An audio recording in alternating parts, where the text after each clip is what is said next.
Thaddeus Morrison came to these mountains to disappear, a Navy SEAL who'd given orders that got good men killed. Now he walks forgotten railways where silence doesn't ask questions.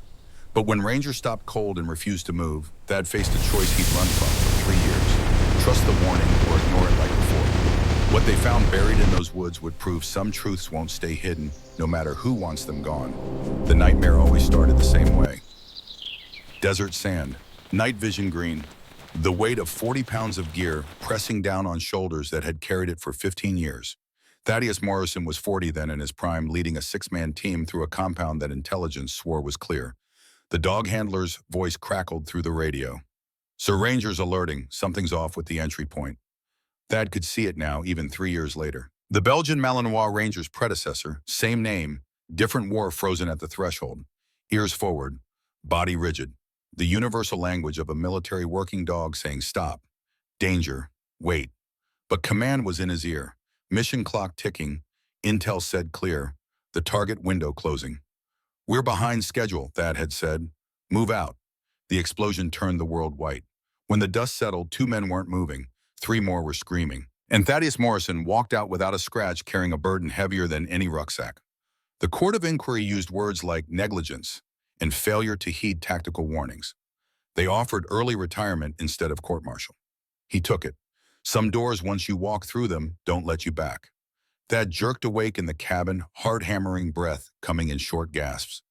43 now, 3 years removed from the uniform, but some distances can't be measured in time. A weight pressed against his chest.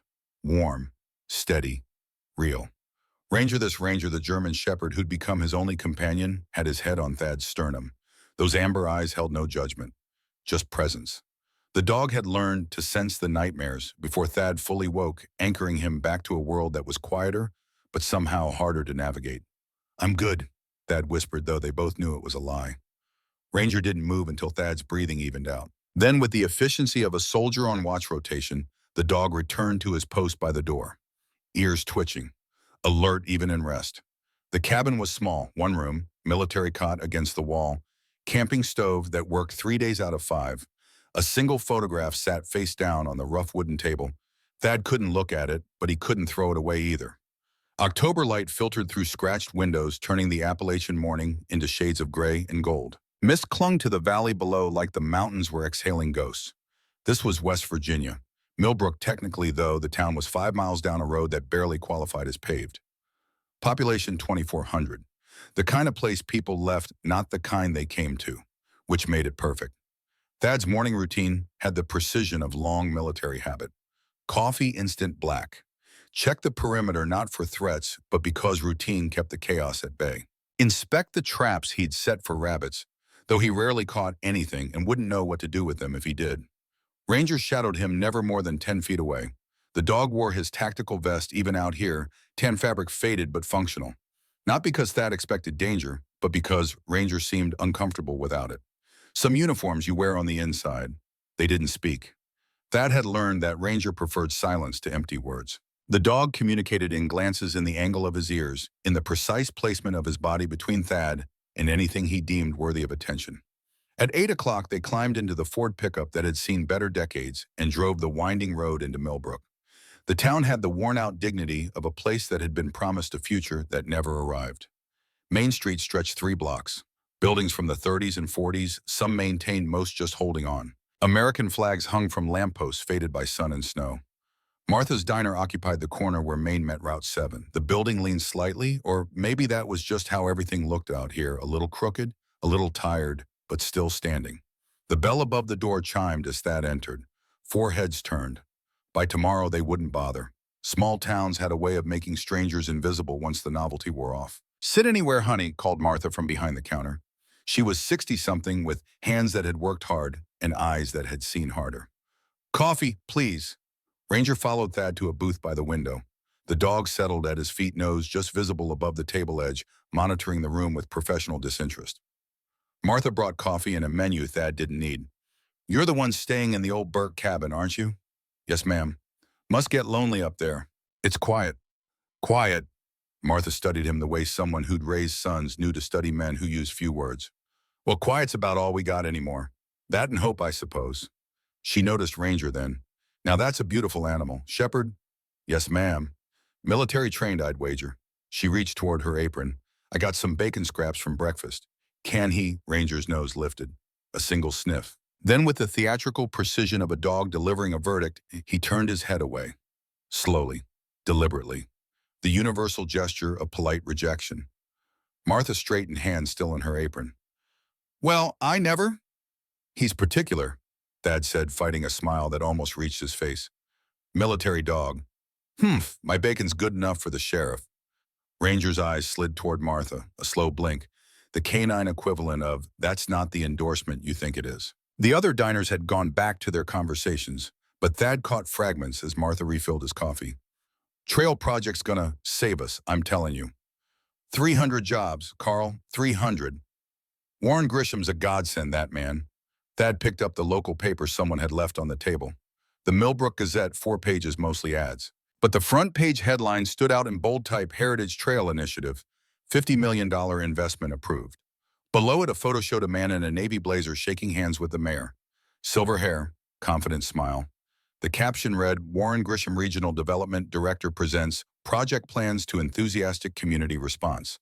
Thad studied the photo longer than he meant to. Something about the man's smile. Too practiced, too certain. He left cash on the table and stood. Ranger was already at the door, ready before the command came.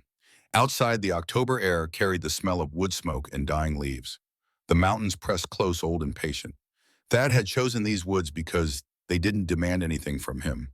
They just existed. Like him. The daily walk had become ritual.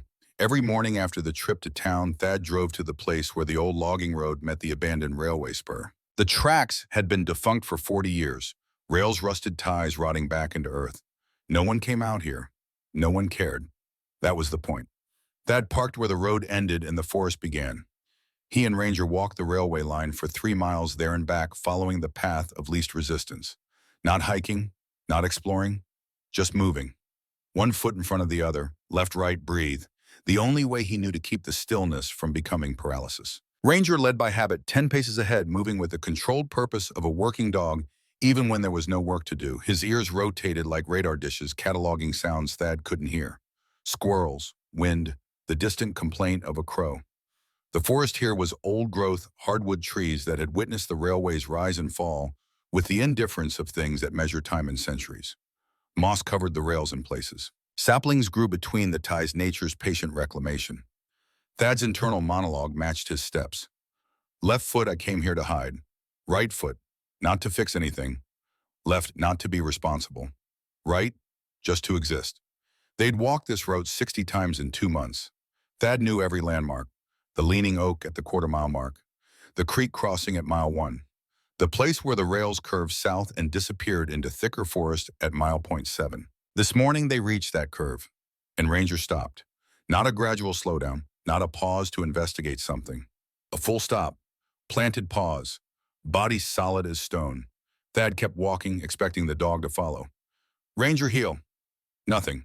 He turned. Ranger stood directly in the center of the tracks, facing forward, body rigid in a way Thad recognized from years of working with military dogs. This wasn't curiosity. This was detection. What is it? Ranger's ears angled forward, nose lifting, to taste the air. His tail, usually carried level with his spine, had lowered slightly. Not fear. Focus. Thad walked back, scanning the forest ahead. Nothing visible through the morning mist, just trees and shadows and the rails disappearing into the curve. Come on, boy. Nothing out here but us. He reached for Ranger's collar to guide him forward. The dog shifted his weight, placing himself directly in Thad's path. Not aggressive, not even disobedient in the traditional sense, just immovable. Thad felt the old frustration rise. Ranger, I'm not doing this. We walk. That's the routine. Now heel. Ranger turned his head to look at Thad. Those amber eyes held something Thad couldn't quite name. Not defiance, insistence. The dog looked forward again. Back to Thad. Forward. Back. A signal as clear as any radio transmission. Look. See. Pay attention. Damn it. Thad stepped past the dog, irritation winning over curiosity. Ranger sidestepped, blocking him again. And that's when Thad felt it. The prickle at the base of his skull. The sensation that something in the equation didn't add up. He'd learned to ignore that feeling in the desert. Learned that intel and orders mattered more than instinct.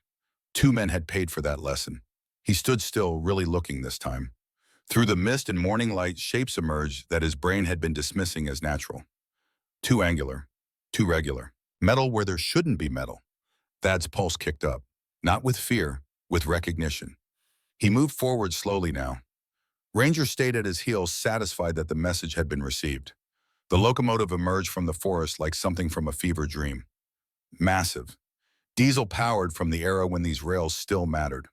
But wrong. Profoundly, obviously wrong. It sat perpendicular to the tracks as if it had simply materialized there. Rust covered every surface, orange and brown and black, where the metal had surrendered to time.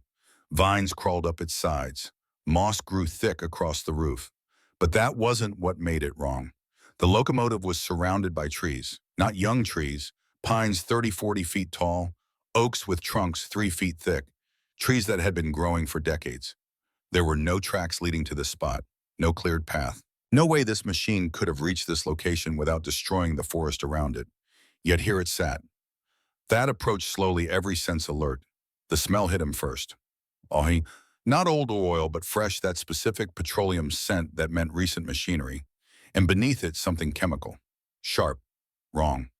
He circled the locomotive, Ranger moving with him, the dog's nose working overtime. Fresh oil stains darkened the ground beneath the engine. Hydraulic fluid, maybe. Recent enough that rain hadn't washed it away.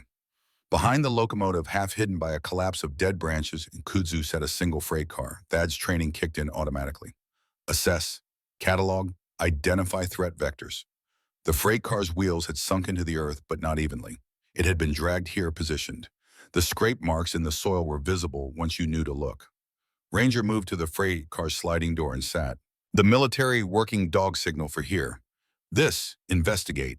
Thad's hands were shaking slightly. He recognized the tremor. PTSD trigger.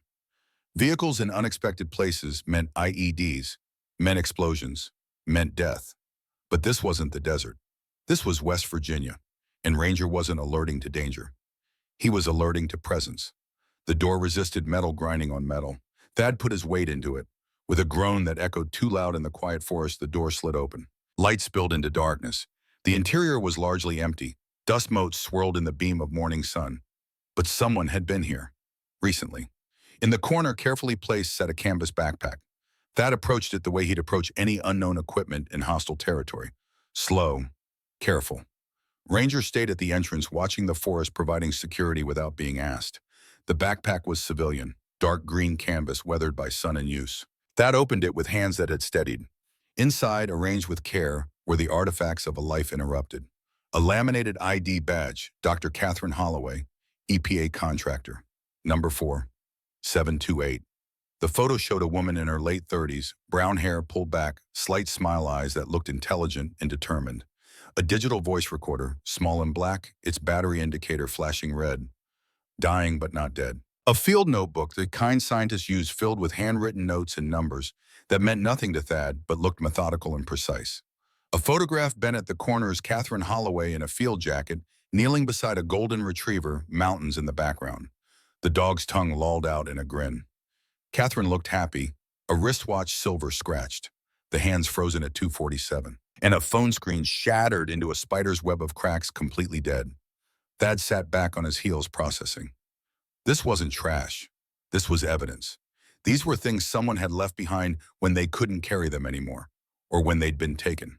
The voice recorder drew his attention. The battery light blinked weakly. Maybe 5 minutes of power left. Maybe less. Thad pressed play. Static hissed for 3 seconds. Then a voice, female, controlled but threaded with fear. October 15th, 2022, 2:47 a.m. This is Catherine Holloway, EP, a contractor, 4728. If someone's hearing this, I didn't make it out. A breath, the sound of wind through trees. They're moving it tonight. 200 tons, maybe more. Military waste from the Grantsville decommission site. Weapons testing byproduct. The kind that doesn't break down. The kind that kills slowly. Another breath, steadier now, like she was forcing herself to stay calm. Warren Grisham's crew. Private trucks, no plates. Sheriff Tanner signed the transport permits. They were burying it under the new trail system. 6 feet down, packed in clay, covered with gravel and tourism. The sound of footsteps. Close.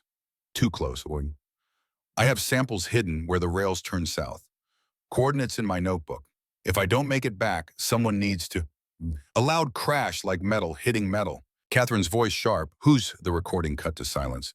Thad sat in that silence, the dead recorder in his hand, his heartbeat loud in his ears. Ranger whined softly from the doorway. Not distress. Question. I hear it, Thad said quietly. He looked at the ID badge again. Catherine Holloway, EPA, a scientist. Someone who'd found something worth hiding, worth recording, worth risking her life to document. October 15th, 2022. Nearly 2 years ago. Thad crawled to the doorway joining Ranger. The dog had moved to the ground beside the freight car nose down, working something invisible. What have you got? Ranger didn't look up. His front paws scraped at the earth once, twice. Then he stopped and looked at Thad. The soil there was different, darker, disturbed.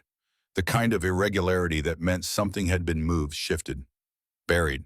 Thad had seen enough graves to recognize the shape of them. His throat tightened. He grabbed Ranger's collar, stopping the dog before he dug deeper. No, not yet. Not without knowing what they were dealing with. Not without understanding the cost of knowing. Ranger allowed himself to be pulled back, but his eyes stayed on that spot. Message delivered. Evidence marked. Thad stood the backpack in his hands and looked at the locomotive again. At the freight room, at the forest that had grown around them, nature trying to hide what humans had done. Catherine Holloway had found something, had documented it, had left this evidence for whoever came after, and then she'd vanish. Thad could walk away. That was still an option. Put the backpack back, leave the door open, let the forest finish its work of forgetting. Go back to his cabin, his routine, his carefully constructed isolation. He'd come here to disappear after all. Not to get involved, not to be responsible for anything or anyone ever again. Ranger sat at his feet looking up, waiting. The dog didn't judge, didn't push, just waited for the decision that only Thad could make.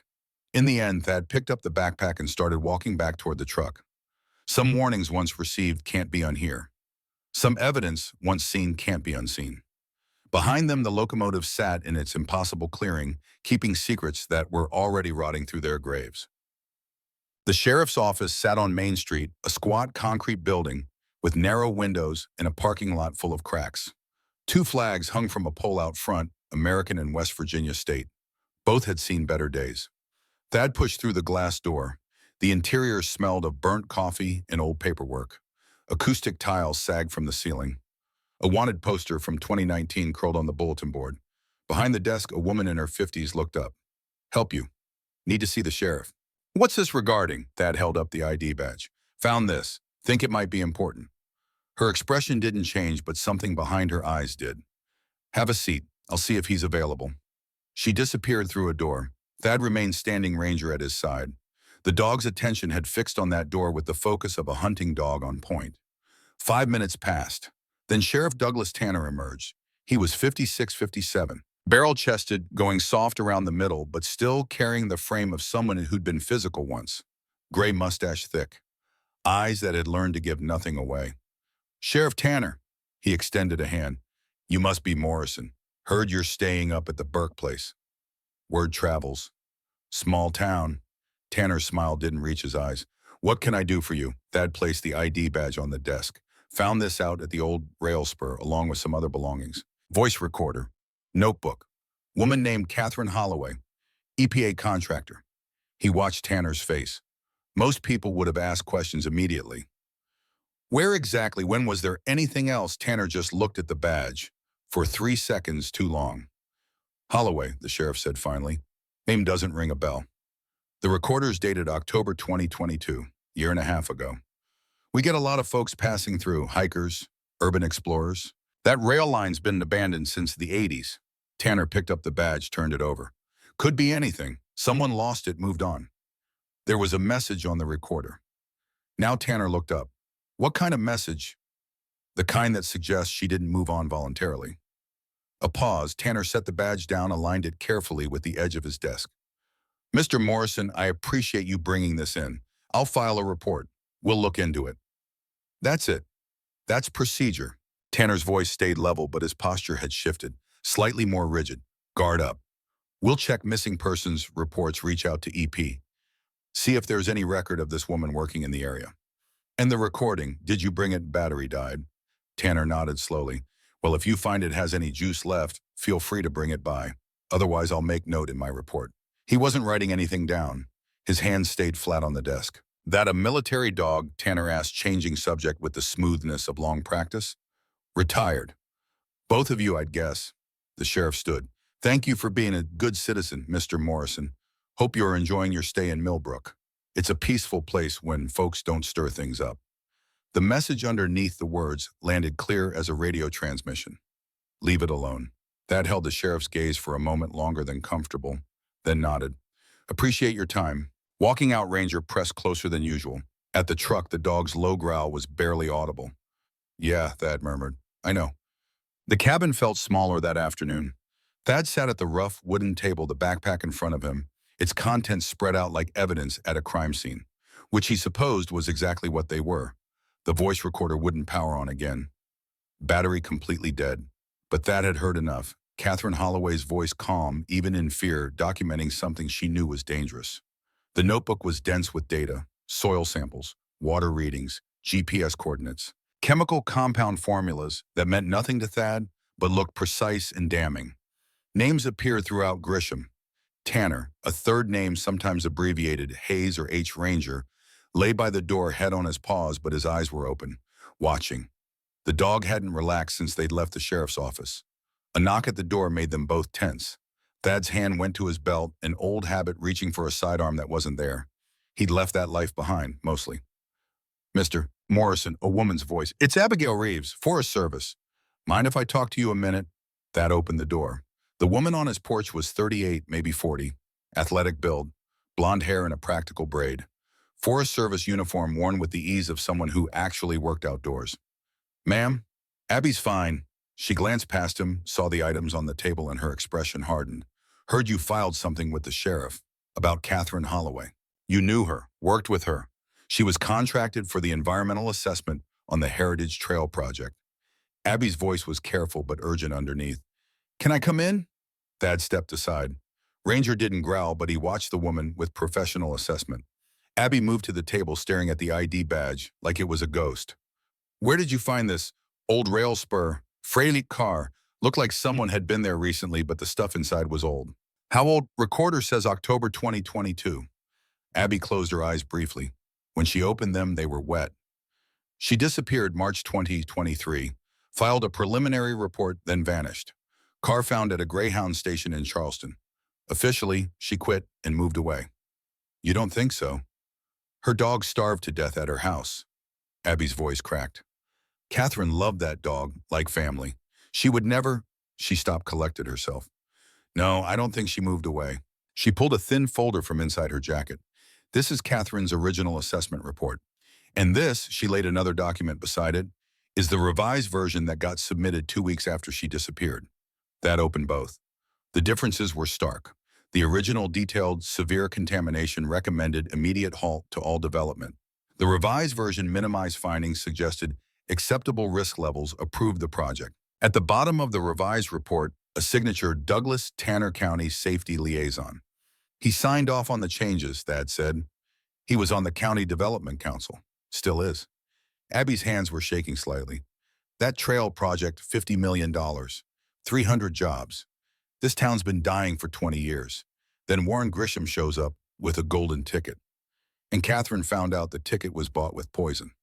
I think so, but I can't prove it. Her files were confiscated as EPE, a property. Her house was cleared out. Her family lives in Oregon. They were told she wanted a fresh start. Abby looked at him directly. Be careful, Mr. Morrison. People here aren't bad. They're desperate. And desperate people protect what saves them. She left a map on the table marked with red X's. Contamination zones from Catherine's original survey. If you're thinking of looking into this, that's where the bodies are buried, literally or figuratively. After she left, Thad sat in the growing darkness, not turning on lights. Ranger moved closer, resting his chin on Thad's knee. I came here to hide, Thad said to the dog, not to fix things. Ranger's tail thumped once against the floor. She's dead, probably been dead for a year. Nothing we do brings her back. Another thump. And if I start digging, they'll dig back. Into my past. The things I've done. The men I lost. Ranger shifted, placing his weight against Thad's leg. Solid, present, uncommenting. Thad picked up the photograph of Catherine and her dog. Two living things caught in a moment of simple happiness, before someone decided that happiness was worth less than money. He thought about the backpack left carefully in that freight car, not hidden, placed. Like Catherine had known someone would come, someone would look, someone would listen.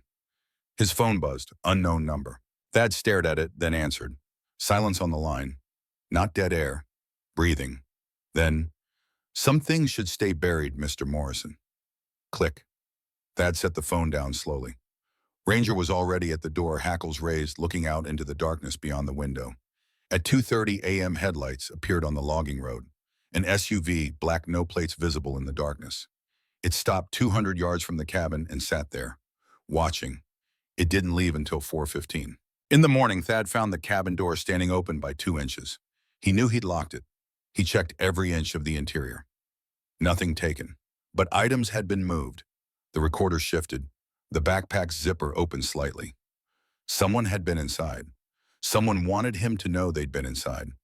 Thad made coffee with hands that didn't shake anymore. He'd moved past fear into something colder, more familiar.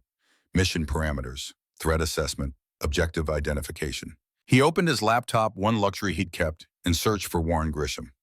The results were impressive. Regional Development Director. Multiple successful projects across 3 states.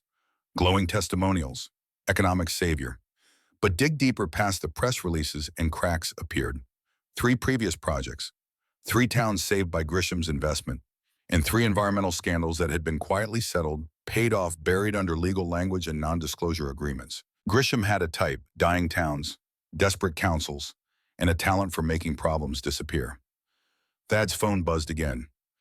Different number, he answered. You should have taken the hint. Male voice, educated, calm. But I suppose seals don't scare easily. Who is this? Someone who knows your service record, Mr. Morrison. Impressive. Until it wasn't.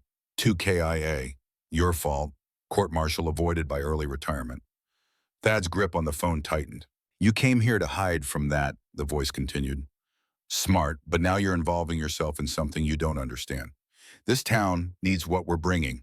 Do you want to be responsible for destroying 300 jobs, 300 families? Who is this? Leave Mr. Morrison. Before you can't. The line went dead.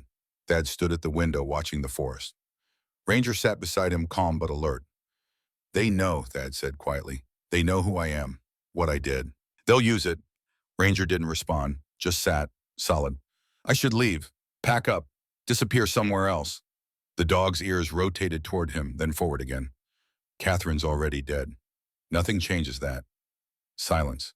Thad thought about the voice on the recorder, the careful placement of evidence, the dog that had starved waiting for an owner who never came home. He thought about 2 soldiers' faces he'd never forget who trusted his judgment over their dog's warning. He thought about the last 3 years of walking in circles, hiding, calling it healing. They'll destroy me, he said. Bring up the inquiry, the negligence, make sure everyone knows. Ranger turned his head to look at Thad. Those amber eyes held no answers, just witnessing. But I already destroyed myself, didn't I?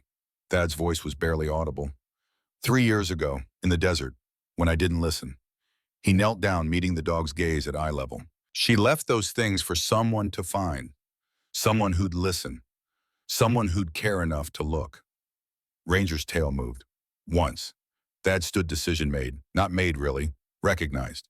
The choice had been made the moment Ranger stopped on those tracks and refused to move. Some debts you pay forward. Some failures you answer for by not failing again. He repacked the backpack carefully, adding his own notes. He charged the dead phone overnight, hoping against hope it would power on. He studied Abby's map until he'd memorized every red X. That evening, he drove into town. The community meeting was already underway when he arrived. The old town hall, built in 1947, barely held the crowd. Every folding chair filled, people standing along the walls, the air thick with hope and desperation, and the smell of too many bodies in too small a space. At the front of the room, Warren Grisham commanded attention. He was 54, 55, silver hair swept back perfectly. Navy blazer over an open collar shirt, no tie, the calculated casualness of someone who knew his audience. His face had the smooth confidence of a man who'd sold many things to many people and knew he'd sell this too. Not just about trails, Grisham was saying, his voice warm and reasonable. It's about honoring your heritage while building your future. Your grandparents worked these mountains. Your parents watched the jobs leave. Now it's your turn to bring them back. The projector showed images of beautiful trails, smiling hikers, economic projections with arrows pointing upward. $50 million, Grisham continued. 300 bombs, direct and indirect, construction, maintenance, tourism services, a future for your children that doesn't require them to leave. Applause rippled through the room. Thad stood in the back, Ranger at his feet watching. Grisham clicked to the next slide. The Heritage Trail Initiative isn't charity. It's investment in your land, your people, He stopped mid-sentence, eyes landing on something in the crowd. On Ranger. The German Shepherd stood at attention, body rigid, every muscle tight. His hackles, usually flat, had risen slightly along his spine.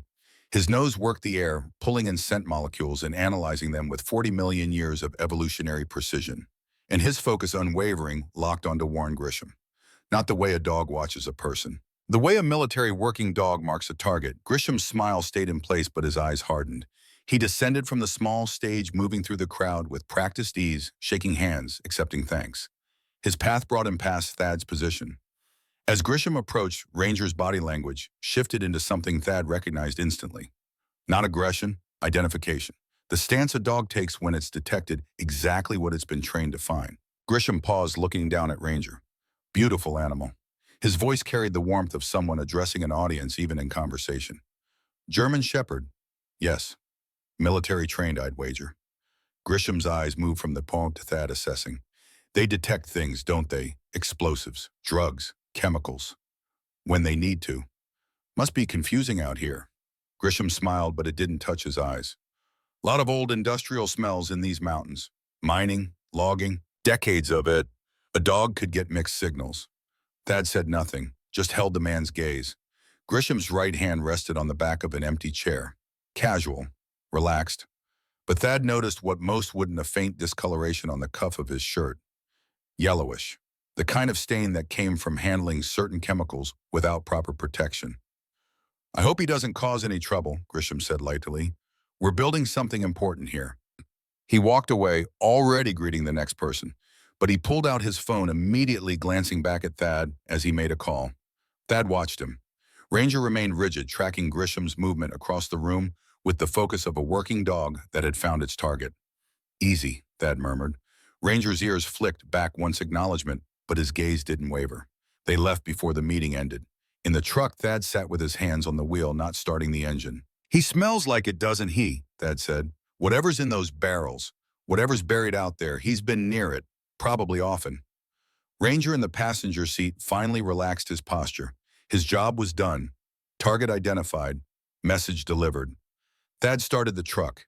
He drove back to the cabin, but he knew something had shifted. He'd been seen.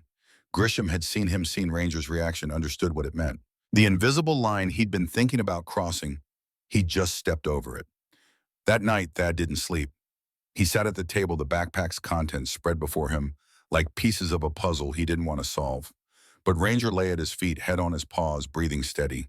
And outside, somewhere in the darkness, vehicles moved on roads that didn't appear on maps. Trucks without plates. Men without names. Doing work that required forgetting. Catherine Holloway had seen it, had documented it, had tried to stop it, and someone had stopped her instead. Thad picked up the photograph again. Catherine and her dog caught in sunlight and happiness, unaware of the darkness coming. I'm sorry, he whispered to the image. I'm sorry no one listened. Ranger's tail thumped once against the floor. Outside, the mountains held their secrets close. But secrets, Thad was learning, had a way of working themselves free. Through cracks in the earth. Through voices on dying recorders. Through dogs who refused to move past danger they couldn't explain, but knew was there. The only question was whether the truth would surface before someone else got buried trying to find it. The municipal archives occupied the basement of a building that had outlived its usefulness, but refused to collapse. Violet Crane had been the archivist for 17 years, which meant she knew where everything was filed and, more importantly, what should never have been filed at all. She looked up when Thad entered, her cat-eye glasses catching the fluorescent light. Red hair pulled into a severe bun, cardigan buttoned despite the basement warmth, hands that trembled slightly as she pretended to organize papers that were already organized. You're Morrison. Not a question, an identification. Yes, ma'am. The one asking about Catherine Holloway. Her voice carried the weight of something held too long. You should know I'm not supposed to show anyone restricted files. Thad waited. Let the silence do the work. Violet glanced at the door, then back. I'm going to the restroom. 10 minutes. Whatever happens to be on this table when I return is beyond my control. She pulled a thin accordion folder from beneath her desk, set it down with the deliberate care of someone handling evidence, and left. Thad didn't waste time. The folder contained 47 transport permits spanning April 2021 to September 2022. Every single one authorized for night transport, 11 p.m. to 4 a.m. The hours when questions weren't asked because no one was awake to ask them. All signed by Douglas Tanner County Safety Liaison. The manifests were maddeningly identical. Construction materials, weights averaging 22 tons per shipment, origin Grantsville Industrial Complex, destination Heritage Trail, development zone. But one permit had a handwritten note in the margin, ink slightly smeared as if the writer had been interrupted. Grantsville site decommission, expedited disposal. Approval M. Hayes.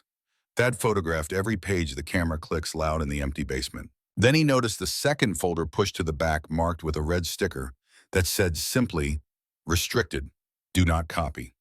Inside was Catherine Holloway's original environmental assessment.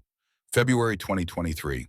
43 pages of findings that read like an indictment. The summary didn't equivocate. Severe contamination detected across 6 test sites. Chemical compounds consistent with Cold War-era weapons testing byproducts. Estimated half-life, 400 years minimum. Recommendation: immediate project halt. Site requires EP, a Superfund designation, and professional remediation. Estimated cost $3 billion over 30 years. Clipped behind it was a second report. Same letterhead. Different universe. Dated March 2023, 2 weeks after Catherine disappeared. Trace contamination within acceptable EPA guidelines. Standard mitigation protocols recommended. Project approved to proceed with routine environmental monitoring. The signature at the bottom, Douglas Tanner, was too neat, too practiced. Nothing like the rushed scrawl on the transport permits. This wasn't Catherine's signature. It was someone else's, forged competently enough to pass casual inspection. Violet returned at exactly 10 minutes. She saw the folders closed and nodded once. Then she handed Thad a small manila envelope, its edges soft with age. Catherine left this, April 2023. Said if she didn't come back in 30 days, I should give it to whoever asked the right questions. Her voice cracked. It's been 19 months. You're the first person who's asked. Inside was a USB drive and a handwritten note on torn notebook paper, the edges ragged like it had been ripped from a larger page in haste. The truth is where the rails turn south. Count the cross ties from the locomotive. The number is the combination. Trust the dog more than the badge. Dogs always know. C. H. Thad stared at this note. Catherine had known she was in danger, had prepared for someone to come after, had left breadcrumbs leading to evidence she'd hidden where only someone paying attention would find it. What was Grantsville? He asked. Violet's face went pale. You don't know. I know it's where the shipments originated. She sat down heavily. Cold War chemical weapons facility. Research and development. The kind they classified so deep the classification itself was classified. Decommissioned 1989 when the treaties kicked in. EPA declared it Superfund in 1995. What happened to the cleanup? Started then stalled. Too expensive. $3 billion over 30 years. Congress defunded it in 2018, said private contractors would handle legacy waste more efficiently. Her laugh was bitter. Private contractors like Warren Grisham, who charge the government to dispose of hazardous materials and then bury them in places no one's watching. How much waste are we talking about? From Grantsville alone, 200 tons, sulfur mustard derivatives, nerve agent stabilizers, heavy metals, including depleted uranium, the kind of poison that doesn't degrade, it just waits. Thad felt the pieces clicking together like a tactical briefing, assembling itself in real time. So instead of spending billions on proper disposal, someone paid Grisham to make it disappear. In a town desperate enough not to ask questions, with a sheriff on the payroll and a council that saw $50 million in investment as salvation. Violet's hands twisted together. I don't blame them entirely. Have you seen this town? 43% unemployment, highest overdose death rate in West Virginia. People are dying here just slower than poison would kill them. That doesn't make burying chemical weapons under a hiking trail acceptable. No, she agreed quietly. It doesn't. But it explains why so many people are willing to look away. Outside, late afternoon sun slanted through October leaves. Ranger waited by the truck alert despite the peaceful setting. That opened the door and the dog jumped in, settling with the efficiency of a soldier who'd learned to rest whenever the opportunity presented. "We need to see what's on that USB," Thad said. At the cabin, he plugged the drive into his laptop. Ranger positioned himself beside the chair, head up, watching the screen as if he could decode the data streaming past. 3 folders: video, documents, evidence. Thad opened video first. The first file was timestamped October 14th, 2022. Night vision footage, the world rendered in shades of green and gray. The camera was positioned in trees above the freight car, looking down at an operation that clearly wasn't supposed to be witnessed. 3 trucks backed up to the car. No license plates, no company markings. Men in professional-grade hazmat suits, not the kind you bought at a hardware store, unloaded 55-gallon drums with the careful precision of people who understood exactly what they were handling. Standing apart from the workers illuminated by truck headlights was Warren Grisham. No protective gear, clipboard in hand, orchestrating the burial like a foreman at a construction site. Beside him, Sheriff Tanner, also unprotected, also unconcerned about the contents of those drums. But it was the third man that made Thad's hands tighten on the laptop edges. Military field jacket, combat boots, posture that screamed decades of service. He never fully faced the camera, always turning at the critical moment. But the hair silver gray, high and tight military cut triggered recognition Thad couldn't quite place. The second video file was different, intimate, terrifying. Catherine's face filled the frame, illuminated by flashlight held in shaking hands. Behind her, darkness and the sound of October wind through bare branches. October 15, 2022, 2:47 a.m. This is Catherine Holloway, EP, a contractor, 4728. Her voice was controlled, professional, but fear threaded through every word.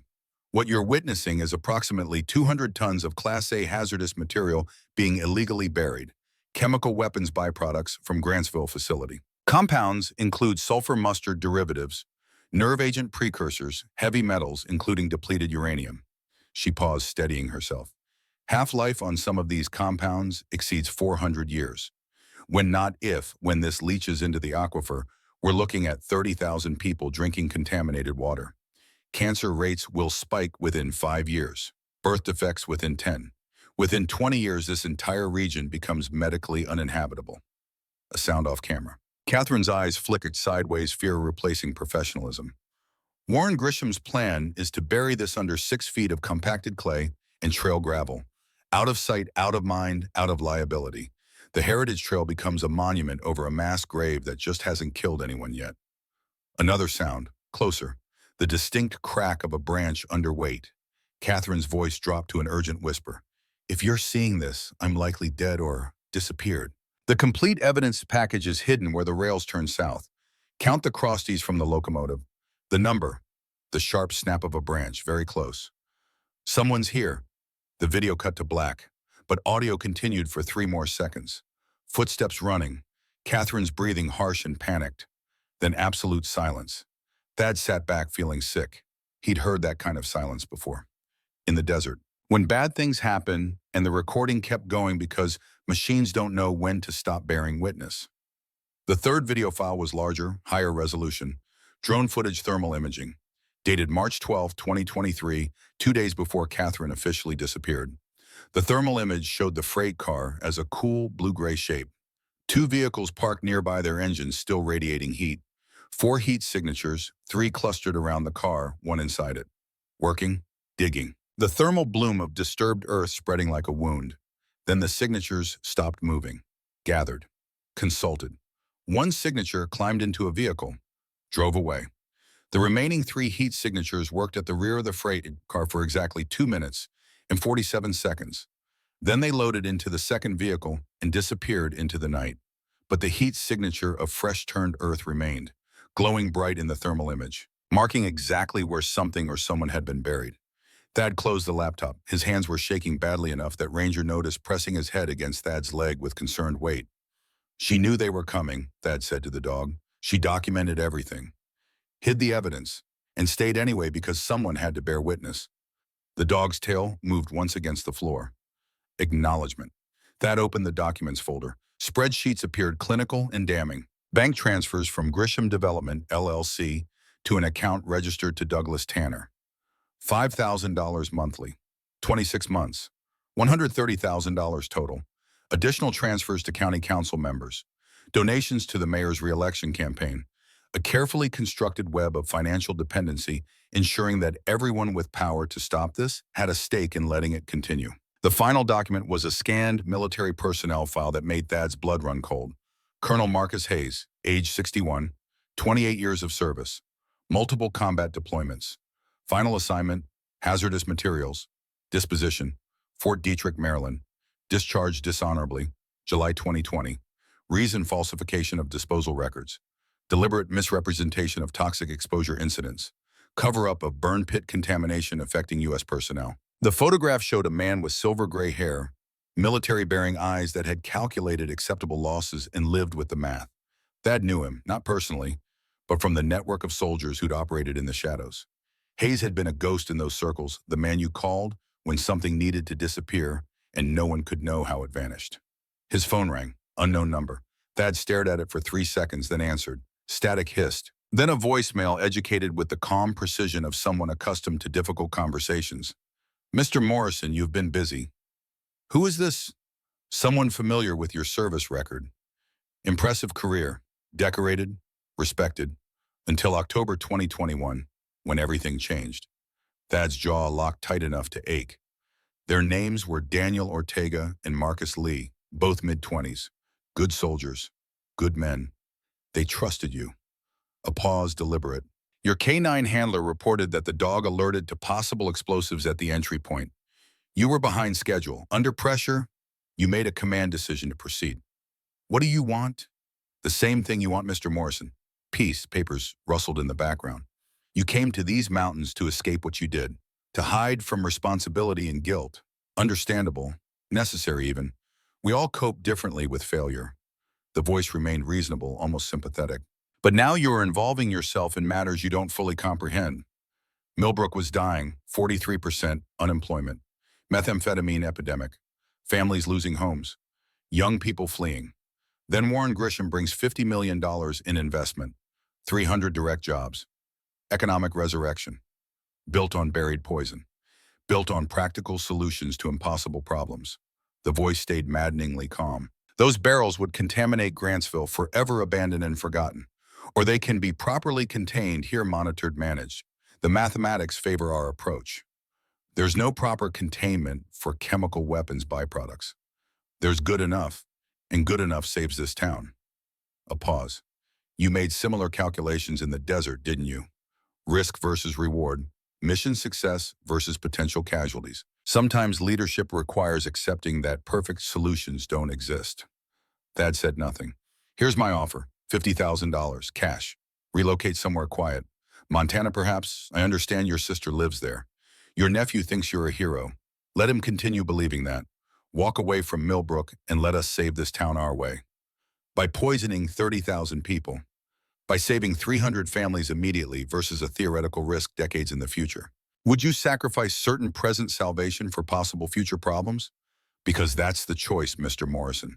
Not between good and evil, but between bad and worse. Thad's grip on the phone tightened. And if I refuse, then your past becomes public. The voice lost its sympathetic edge. Every news outlet in 3 states learns about the negligence that killed Ortega and Lee. The investigation findings, the court-martial you avoided through quiet retirement. Your family, and yes, we know about Emily and Tyler, learns that their hero uncle is responsible for 2 deaths. The threat hung in the air like smoke. The military forums, the veteran networks, they'll crucify you. You'll become the cautionary tale, the example of failed leadership, and the town still gets its project, Mr. Morrison. The only variable is whether you survive the process intact. Is Catherine Holloway's memory really worth destroying yourself and your family? Yes. The word emerged before Thad fully decided to say it, but once spoken, it settled into truth. A long silence. Then you're making a serious mistake. Probably, but it's mine to make. Think about your nephew, about what this does to the way he sees you. I am thinking about him, Thad said quietly. That's exactly why I'm staying. He ended the call, Ranger remained pressed against his legs, solid and warm and real. The dog's breathing stayed steady, an anchor in a world that had just tilted further toward chaos. The next morning transformed everything. Thad sat in Martha's diner forcing down breakfast he didn't taste when the radio behind the counter crackled to life with the particular urgency that meant something had gone wrong. All units, we have a missing child. 9-year-old male last seen 0700 hours near trail marker 14. Family reports he expressed interest in the old railway area. Repeat missing child possible location restricted zone near Sector 7. The diner went silent. Every conversation stopped. Everyone listening. Then a woman's voice broke through, shaking with the kind of terror only a parent knows. Please, anyone listening, his name is Riley. Riley Tannerson. He's 9 years old, red jacket. He wanted to see where the old trains were. Please, someone has to find him. Sheriff Tanner's voice cut in, professionally controlled. Ma'am, search and rescue is forming now. But that area is restricted for safety reasons. We need to coordinate properly. He's been missing 6 hours. He could be hurt. He could be dying. We're deploying all available units to trail marker 14, staging in 15 minutes. The broadcast shifted to coordination frequencies. Thad was already standing. Ranger was already at the door, body language shifting into operational mode. Martha looked at him. That's near where you found, I know. The restricted zone. They fenced it off because the ground's contaminated. That's the problem. Thad dropped cash on the counter. A 9-year-old doesn't know that. In the truck driving fast on deteriorating roads, Thad felt something he hadn't experienced since before the desert. Not fear, clarity, purpose stripped of complication. Ranger sat upright, every sense engaged. The dog knew. Search and rescue was written into his training, embedded in muscle memory from years of finding people who couldn't signal their location. Trail marker 14 was controlled chaos. 25 civilians with good intentions and inadequate equipment. 3 sheriff's deputies attempting organization. And standing apart with phone pressed to his ear, Warren Grisham. Thad parked and approached the perimeter. Deputy Callan Briggs, 34, earnest, visibly stressed, held up a hand. Sir, this is official search operation. Civilians need to remain. Former Navy SEAL, search and rescue certified. K-9 trained specifically for this. Callan looked at Ranger, really looked, and something shifted in his expression. Sheriff's orders are no unauthorized personnel in the restricted zone. There's a 9-year-old kid out there. I understand, but protocol, deputy.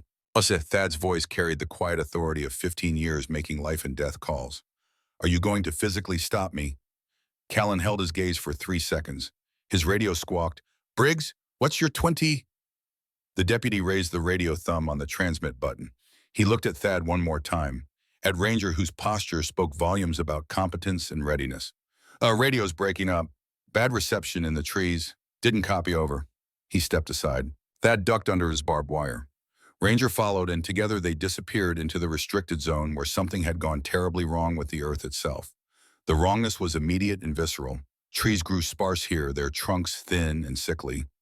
Undergrowth died in patches where it should thrive. The soil looked gray instead of rich brown, like something essential had been leached away. Ranger's nose dropped to the ground, working in the methodical pattern of a trained tracking dog. He ignored the contamination, or perhaps simply prioritized the living child over environmental hazards. They moved fast, Ranger leading Thad 10 paces behind, scanning for dangers the dog might miss. The terrain grew rougher. Rocks, steep grades, fallen timber decades old. 15 minutes in, Ranger paused at a small creek. The water had an oily sheen, rainbow patterns that meant chemical contamination severe enough to be visible. The dog didn't drink, didn't investigate, just circled upstream and picked up the scent trail on the far bank. 28 minutes in, Thad spotted the first real sign, a child's footprint in soft earth near a fallen log. Fresh, small, leading deeper into terrain that shouldn't be traveled. Ranger's pace increased. The shoe appeared at 32 minutes, blue with yellow laces. Child-sized, lying beside a game trail that wound between boulders into increasingly unstable ground. Ranger didn't stop to examine it. He had the scent now locked on, following with the single-minded focus that made military working dogs irreplaceable. The trail led into a collapsed area where decades-old mining operations had left the ground treacherous. Sinkholes dotted the landscape, some ancient, some disturbingly fresh. Warning signs faded in bent-marked danger zones no one heeded anymore, because no one came here. At the edge of one sinkhole, unconscious and dangerously close to falling, was Riley Tannerson, 9 years old. Red jacket exactly as his mother described. Brown hair, face pale with shock or injury or both. He'd slid to the very edge where ground crumbled into darkness. Ranger approached with excruciating care, testing each step. The earth near the sinkhole was fresh collapse still settling. One wrong move would send everything down. The dog reached the boy, sniffed once to confirm vitals, then gently, so gently, grabbed the jacket collar in his teeth. He pulled. Riley shifted. The ground beneath him cracked ominously. Thad moved fast, distributing his weight, low crawling, to minimize pressure points. He grabbed Ranger's tactical vest with one hand, Riley's arm with the other. On three, he whispered to the dog. Back. Ranger's ears flicked. Ready. 1, 2, 3. They pulled together. Riley slid backward away from the edge. The ground where he'd been lying collapsed, immediately tumbling into the sinkhole with sounds like distant thunder. Thad checked vitals. Pulse weak but present. Breathing shallow. Chemical burns on both hands from touching contaminated soil. But alive. Good work, he said to Ranger. The dog's tail wagged once acknowledgement, then he was back on alert, scanning for the safest exit route through terrain that wanted to kill them. Getting out took 40 minutes of careful navigation. Thad carried Riley. Ranger led them through the safest paths, avoiding hidden sinkholes, steering clear of the most contaminated patches. They emerged from the tree line to find paramedics already moving forward. Deputy Briggs must have called it in the moment he saw them coming. Riley was loaded onto a stretcher, oxygen mask, secured vitals checked. His mother, Sarah Tannerson, 30-something face ravaged by 6 hours of terror, appeared from somewhere crying, reaching for her son's hand. Where was he? Near the old mineshaft complex, grounds unstable. He felt touched, contaminated soil. The burns need immediate treatment. Sarah looked at her son, then at Thad, then at Ranger. They told us that area was safe. The environmental survey said, the surveys lied. She climbed into the ambulance, never releasing Riley's hand. The doors closed. Sirens activated. Gone. One of the paramedics, a woman in her 50s, with kind eyes, approached Ranger with a stethoscope. Let me check him over. Chemical exposure possible. Ranger sat, perfectly still, but his gaze said clearly, I'm fine. The child needed help. I don't. The paramedic stopped, hand halfway extended. Okay, if you're certain. Ranger blinked slowly. Dismissal. She actually smiled. Right. Sorry for doubting you. Sheriff Tanner materialized from the crowd, face red with something between anger and grudging relief. Morrison, you trespassed on a restricted site. That's criminal offense. A kid was dying on your safe, restricted site. You don't understand the contamination risks. You could have. I understand exactly what's out there, Sheriff. Thad's voice stayed quiet but carried. I've read the reports, the real ones, before you edited them and signed off on poison. The crowd had grown to 40-plus people, phones out, recording, the modern panopticon bearing witness. Tanner's expression shifted, calculating. I don't know what you're implying. Sure you don't. A woman's voice called from the crowd. He saved Riley. What were you doing? Tanner turned to address her, fumbling. We were organizing proper search protocols. You can't just... They said that area was safe. Another voicemail, angry. The Development Council said acceptable contamination levels. The surveys indicated, that boy has chemical burns, Sheriff, on his hands, from your acceptable levels. Tanner looked around at faces that were no longer automatically trusting, at phones recording every word, at the foundation of belief beginning to crack. That's when Warren Grisham arrived. He moved through the crowd with the practiced ease of someone who'd diffused many tense situations. Navy blazer despite the October chill, warm smile, hand extended in greeting. Sheriff, thank God the child is safe. Then to Thad, Mr. Morrison, I heard what you did. Extraordinary. Truly heroic.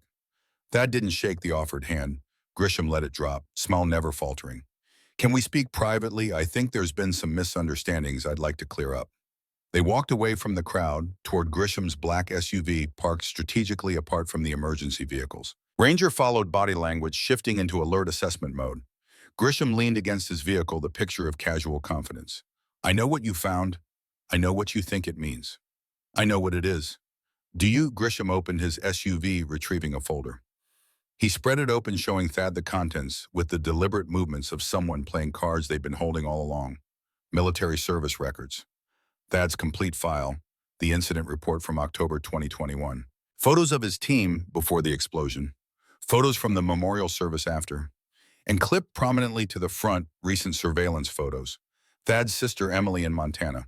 His nephew Tyler wearing a Navy SEAL t-shirt grinning at whoever held the camera. Daniel Ortega and Marcus Lee, Grisham said quietly, 26 and 24 years old respectively. Both had families. Both trusted your judgment. Your K9 handler reported the dog alerted to possible explosives. You overrode the warning because mission timeline was critical. Thad's hands curled into fists. The investigation found negligence, failure to heed tactical warnings. Court-martial was avoided through quiet early retirement because the Navy didn't want the publicity of a decorated SEAL being charged with getting his own men killed. Grisham closed the folder carefully. This town was dying, Mr. Morrison. 43% unemployment, median income 22,000. People losing homes they'd owned for generations. Kids graduating high school with no future except leaving or meth. Then I bring 50 million in investment, 300 WEMs, a reason to stay. Built on buried chemical weapons. Built on practical solutions to impossible problems. Grisham's voice stayed maddeningly reasonable. Those barrels would sit in Grantsville indefinitely contaminating groundwater there while the government pretends the problem doesn't exist. Or they can be properly managed here in controlled conditions monitored long-term. The math favors our approach. That's not math. It's murder with a longer timeline. It's triage. Grisham pulled out an envelope thick enough to contain serious money. $50,000. Cash. Move to Montana. Be close to your sister. Your nephew thinks you're a hero. Let him keep believing that. Start over somewhere quiet. Thad stared at the envelope without taking it. And if I refuse, then everyone learns about Ortega and Lee. Your negligence, your failure. Every military forum, every news outlet, every veteran organization receives the complete investigation report. Your sister learns why you really came to these mountains. Tyler learns his hero uncle got 2 men killed through arrogance. Grisham's smile was almost sympathetic now. And Millbrook still gets its project, Mr. Morrison. The town still survives. The only difference is whether you're destroyed in the process. Is Catherine Holloway's memory worth that price? Thad looked at the envelope, at Grisham's confident face, at the crowd in the distance, still talking, still recording. He thought about Ortega and Lee, about 3 years of running, about hiding in mountains that didn't ask questions because he couldn't face answers. He thought about Riley's mother's face, about Catherine's voice on that recording, about 30,000 people drinking water that would kill them slowly enough no one would make the connection.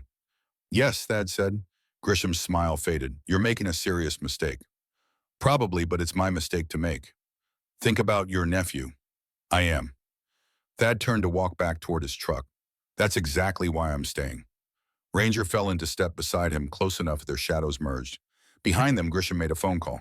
Thad didn't need to hear the words to understand what was being set in motion. The war had officially begun, and this time Thad wasn't ignoring the warnings. That evening, the cabin felt different, smaller, more temporary, like it had always been meant as a way station rather than a destination. Thad spread everything across the table. Catherine's USB drive, the transport permits, the 2 environmental reports showing exactly how truth got edited into lies. He began copying everything. USB contents to cloud storage. Documents photographed and backed up to 3 separate locations. Physical printouts sealed in waterproof bags. If they came for him when they came, the evidence would survive. Ranger lay by the door, head on pause but eyes open, watching. The dog hadn't fully relaxed since the confrontation with Grisham. At 8 p.m., Thad's phone rang. His sister, Emily. Thad, what the hell is happening? His stomach dropped. What do you mean? I just got a call. Some reporter asking about your service record, about a mission in 2021, about 2 soldiers who died under your command. Her voice shook. Is it true? Yes. Silence stretched across 1,500 miles of fiber optic cable. Why didn't you tell me? Because I came out here to forget, to hide, to stop being the man who got people killed. Thad's voice was raw. But I can't hide anymore. There's something happening in this town. Something that's going to hurt a lot of people if someone doesn't stop it. Thad, I know what it'll cost. I know they're going to make sure everyone knows about Ortega and Lee. I know Tyler's going to find out his uncle isn't the hero he thought. He paused. But if I walk away now, I'm still that man. The one who ignores warnings because it's easier. The one who lets people die because standing up is too hard. Emily was crying. He could hear it in her breathing. Tyler asked about you today. Wants to know when Uncle Thad is visiting. He tells everyone at school about his Navy SEAL uncle. I know. If this comes out when it comes out, it'll destroy him. Maybe, or maybe it'll teach him that heroes aren't perfect. They're just people who choose to stay when running is easier. Thad looked at Ranger, who was watching him steadily. I'm sorry, Em, for all of it, for not telling you before, for what's coming, but I can't run anymore. They talked for another 20 minutes. Emily asked questions. Thad answered honestly. She cried. He stayed silent through it. Finally, she said, be careful, and Thad, despite everything, I'm proud of you. After she hung up, Thad sat in darkness for a long time.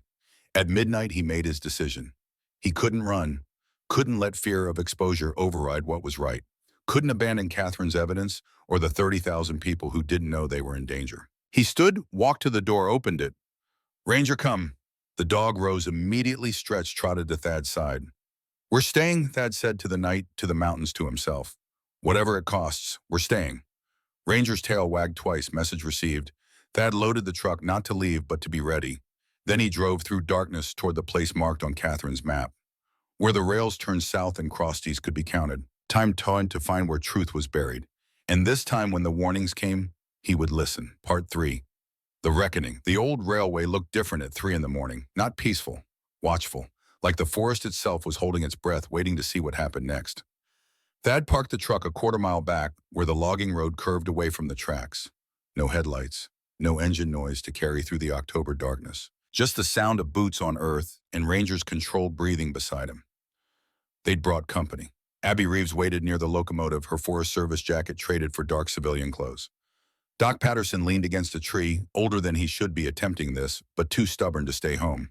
And standing slightly apart, radio on his belt, was Deputy Callan Briggs.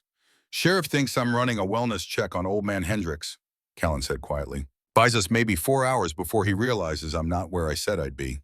That's all we need, Thad replied. They gathered around Catherine's note using red-filtered flashlights to preserve night vision. Count the cross ties from the locomotive. The number is the combination. Doc had already done the math during daylight hours.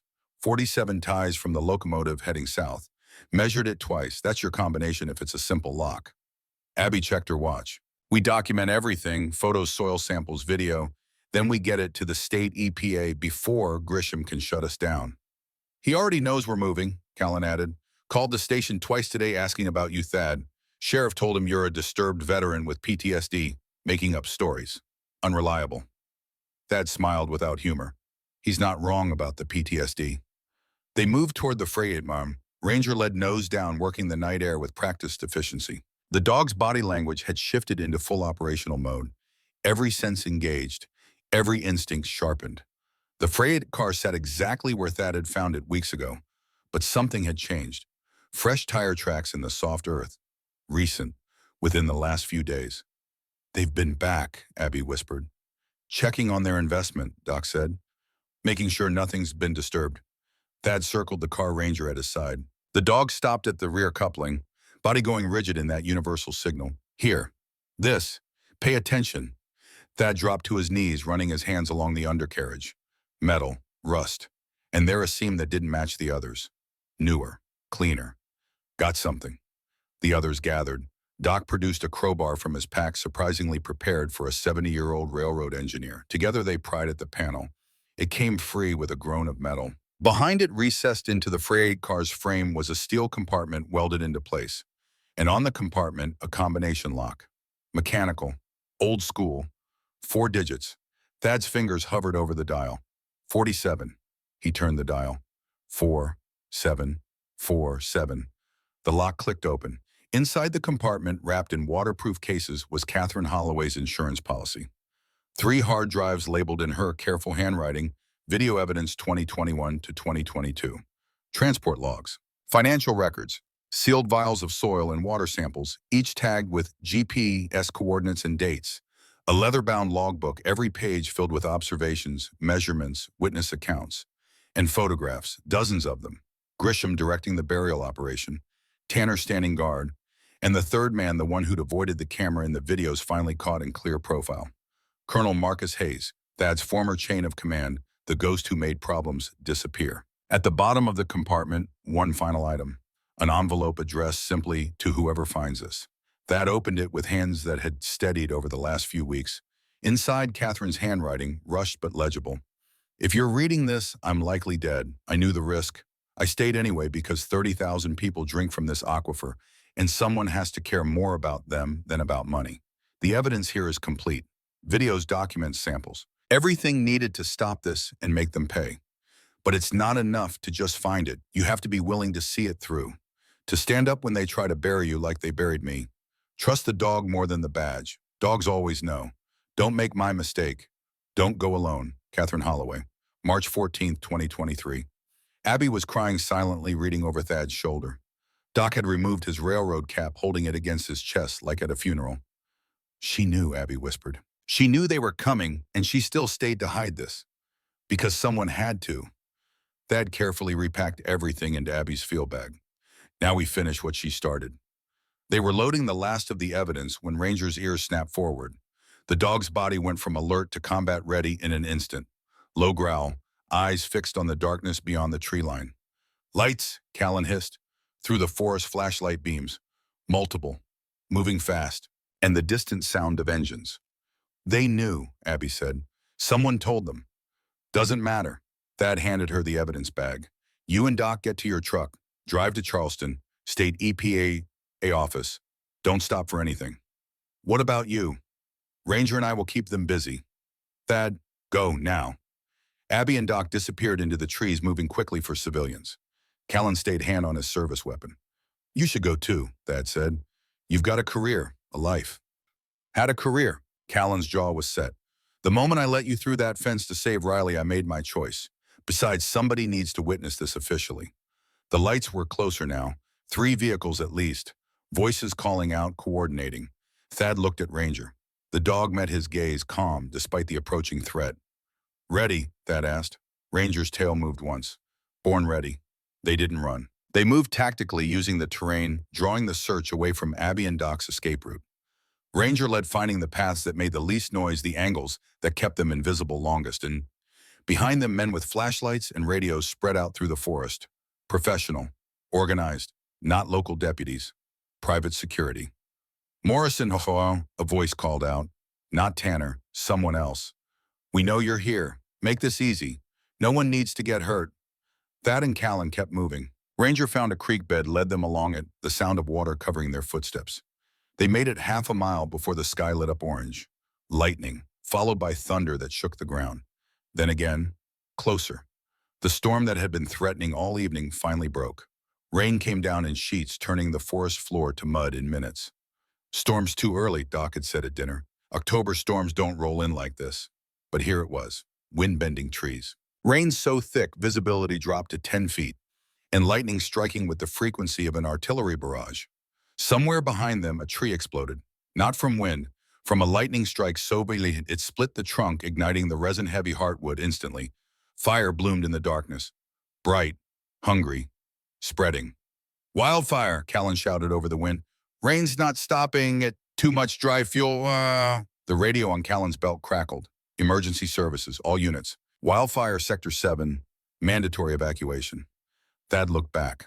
The fire was spreading fast, jumping from tree to tree, racing through underbrush that had been tinder dry before the rain. Smoke rolled through the forest, thick and choking. They ran, not toward the truck, toward town, toward people. The fire was between them and their vehicle now. Ranger led nose useless in the smoke, navigating by memory and instinct, through trees, over rocks, around sinkholes that opened up in the darkness like hungry mouths. And then Ranger stopped, not cautious. Complete stop, body rigid. Thad nearly ran into him. We don't have time, Ranger barked, loud, insistent. The first time Thad had heard him bark in 3 years except for training. The dog turned left, the path they'd been following, and plunged into thicker forest. He's going the wrong way, Callan yelled. But Thad had learned in the desert, learned at the freight car, learned every day for 3 years. Follow him. They crashed through brush branches, whipping their faces. The smoke was thicker here. The fire closer. Heat pressed against them like a physical thing. Ranger led them to a structure, half collapsed and forgotten. Concrete walls, rusted metal roof, windows barred from the inside. Old mining operations office. Condemned. Off the maps. The kind of place that stopped existing the moment the company went bankrupt.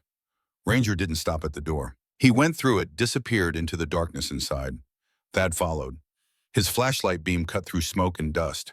The interior was one large room, stripped of anything valuable, except in the corner, huddled, barely conscious. A woman. Thad's brain couldn't process it for 3 full seconds. Then recognition slammed into him with the force of physical impact.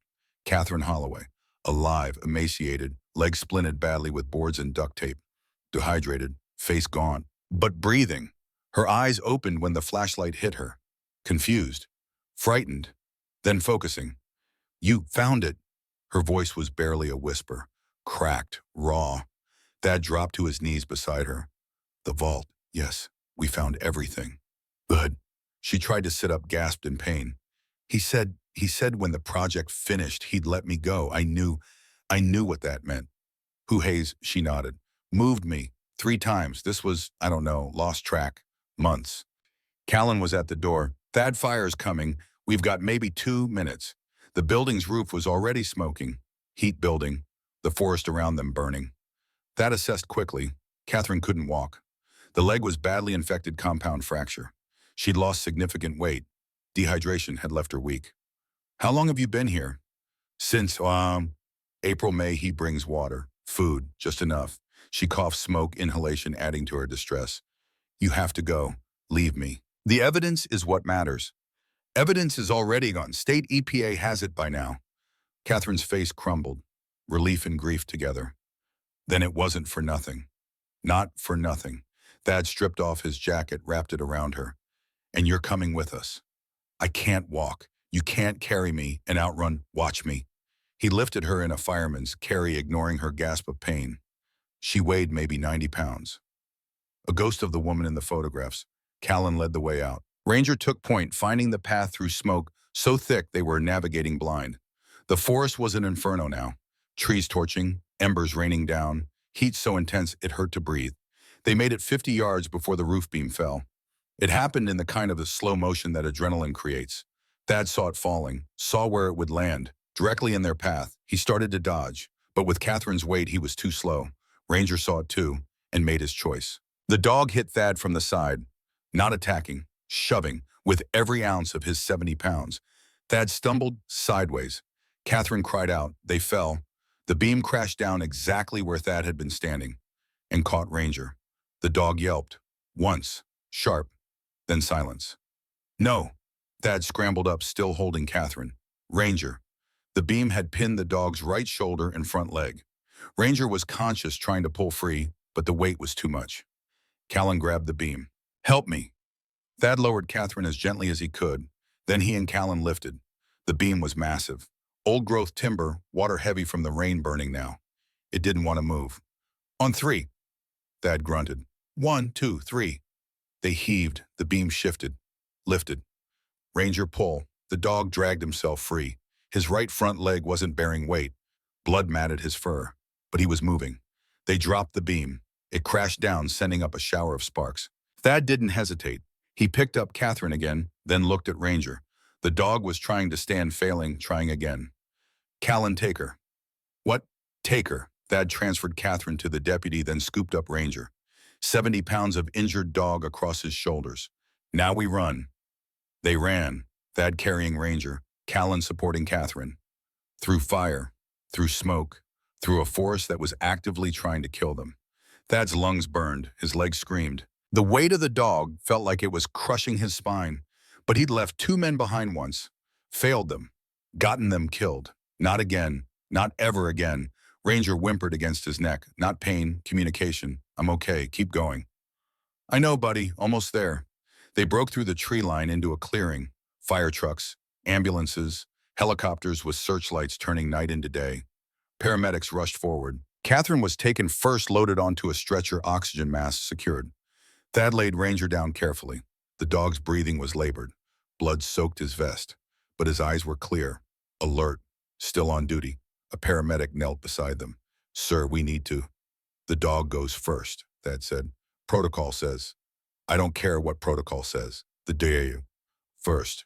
The paramedic looked at Ranger, then at Thad's face, and made a decision. "Okay, we've got a vet on standby. Let's move." They loaded Ranger onto a stretcher designed for humans. The dog lay still, trusting even in pain. As they carried him toward the medical tent, his eyes found Thad. Message received. Mission accomplished. See you on the other side. Thad collapsed. Not from injury, from the weight of everything releasing at once. 3 years of running, 3 years of guilt, 3 years of carrying dead men on his shoulders, and in one night, maybe just maybe setting some of it down. Callan sat beside him, both of them covered in soot and blood and smoke, both of them breathing like they'd run a marathon, which they had. That was insane, Callan said. Yeah, the dog saved your life. He does that. They sat in silence, watching the fire burn itself out against the natural breaks in the forest, watching dawn creep over the mountains, turning smoke into gold. Sheriff Tanner appeared, radio in hand, face unreadable. He looked at Thad, at Callan, at the stretchers being loaded into ambulances. Catherine Holloway, Tanner said quietly. She's alive. Yeah. Federal agents are already en route. State EPA called them 2 hours ago. Evidence of illegal toxic waste disposal, conspiracy, multiple counts. Good. Tanner was quiet for a long moment. I want you to know, I didn't know she was alive. I thought, he stopped. That doesn't matter. I still took the money, still signed the permits, still looked away. Yeah, you did. I'm turning myself in, cooperating, for what it's worth. It's worth something, Callan said. Not enough, but something. Tanner handed Callan his badge and service weapon. Then he walked toward the state police vehicles. Shoulders slumped. A man who'd made his choices and would live with them. 2 weeks passed before Thad was allowed to see Ranger. The dog had survived surgery to repair the fractured shoulder. Pins, plates, months of recovery ahead. But the vet doctor, Sarah Klein, said he'd heal. Dogs like Ranger were tougher than their injuries. Thad sat on the floor of the veterinary clinic, and Ranger limped over on 3 legs, the fourth held carefully off the ground. The dog wore a cone of shame, which somehow made him look more dignified instead of less. Ranger sat, looked at Thad, then very deliberately leaned against him.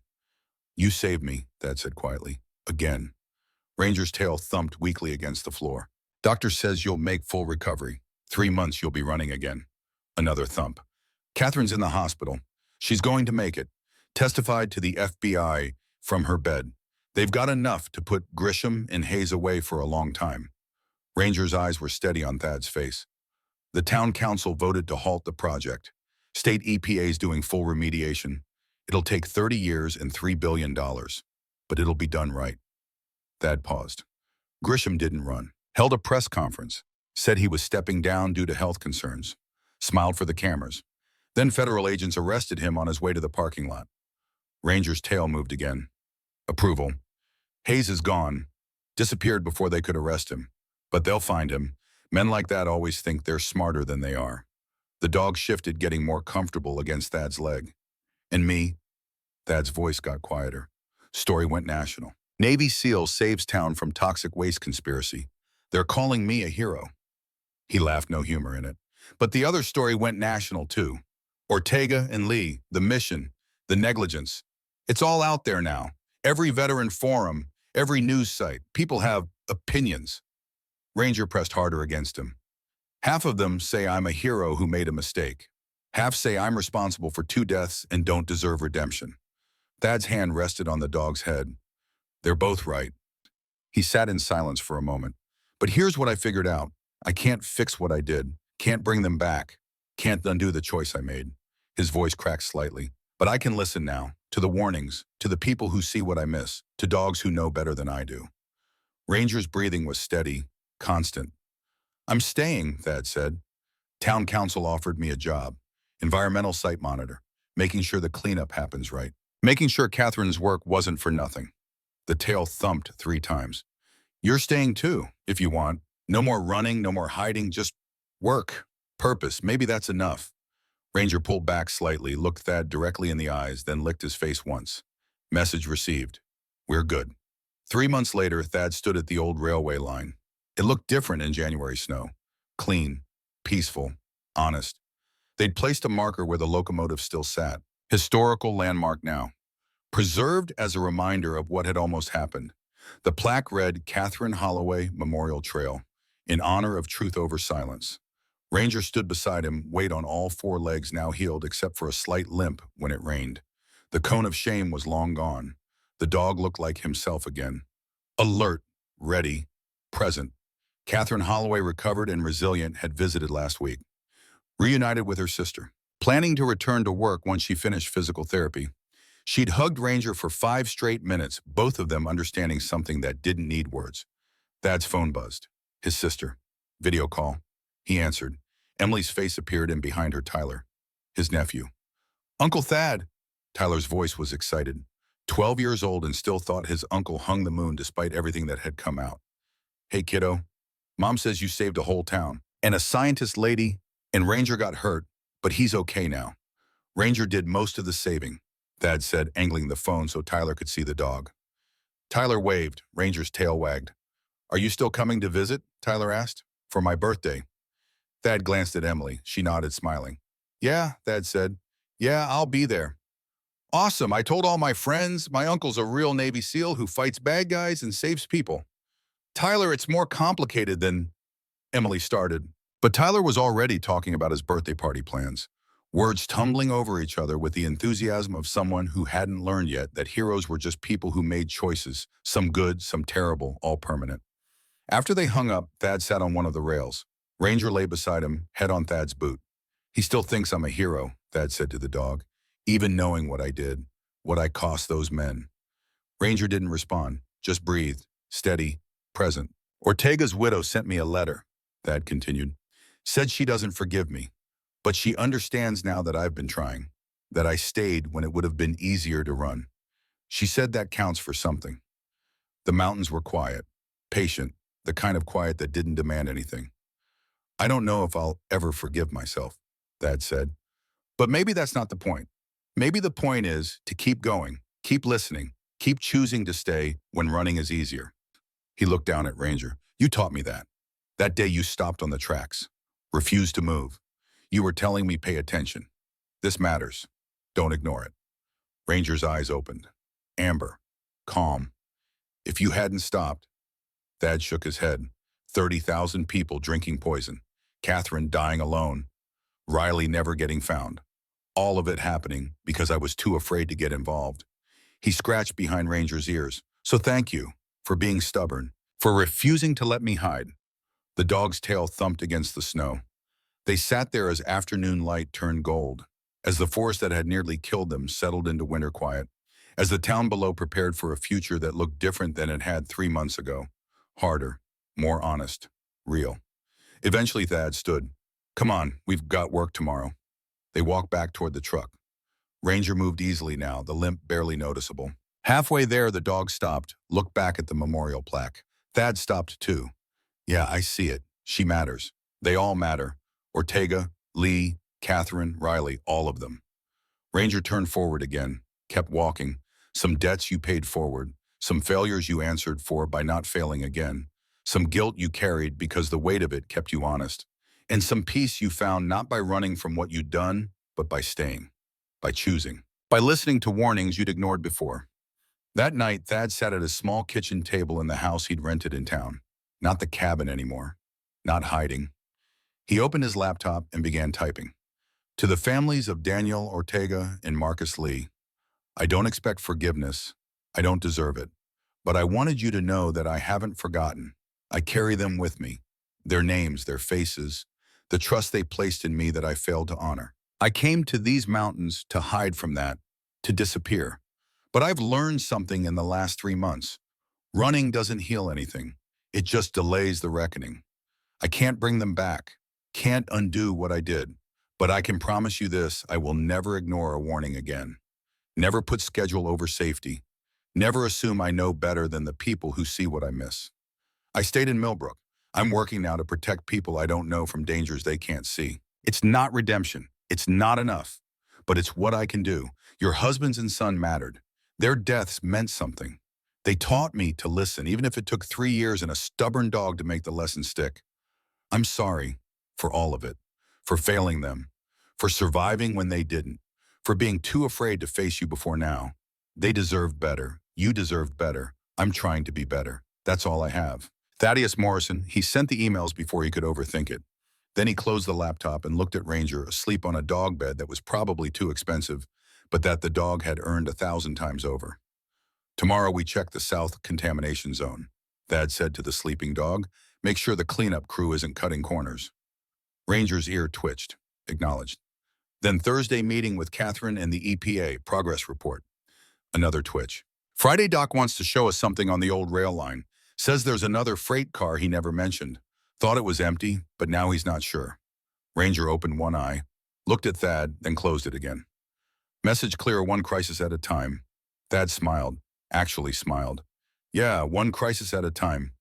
He stood, turned off the lights, headed toward the bedroom. At the door, he looked back. Ranger had lifted his head, watching. Thanks, buddy, Thad said quietly, for not giving up on me. The dog's tail moved once, twice. Then he settled back into sleep. In the morning, they'd work. They'd patrol.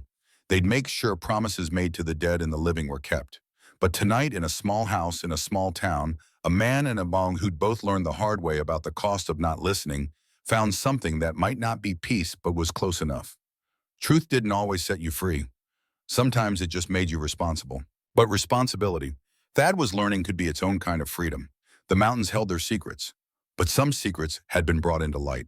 Some lies had been buried for good. Some warnings had finally been heard. And in the morning when Ranger stopped on a trail or stiffened at a scent or refused to move past something invisible, Thad would stop too, would listen, would pay attention. Because that's what you did when you'd been given a second chance you didn't deserve but were determined to earn. You listened, you stayed. You chose truth over comfort and responsibility over hiding. And you trusted the dog. Always. The end of running, the beginning of staying, the long work of redemption that might never be complete but was worth attempting anyway. Some miracles didn't come with thunder. They came with a dog who refused to move until you saw what he saw. With a scientist who left evidence, even knowing it would cost her everything. With a deputy who chose right over easy. With a town that decided truth mattered more than money. With a man who learned that the opposite of failure wasn't perfection. It was trying again, doing better, listening this time. The forest remembered, the mountains remembered, the rails remembered every train that had passed, every secret they'd carried, every truth they'd tried to bury. And now on a cold January morning with snow covering the scars and spring still months away, the remembering continued. Not as condemnation, as witness, as testimony that some things once started have to be finished. Some warnings once given have to be heeded. Some truths once spoken refuse to be silenced. Thad Morrison had come to these mountains to disappear. Instead, he'd found something harder and better. Purpose. Connection. A reason to stay that mattered more than the reasons to run. And beside him, limping slightly but steady, was a dog who'd always known the way forward, even when the path led through fire.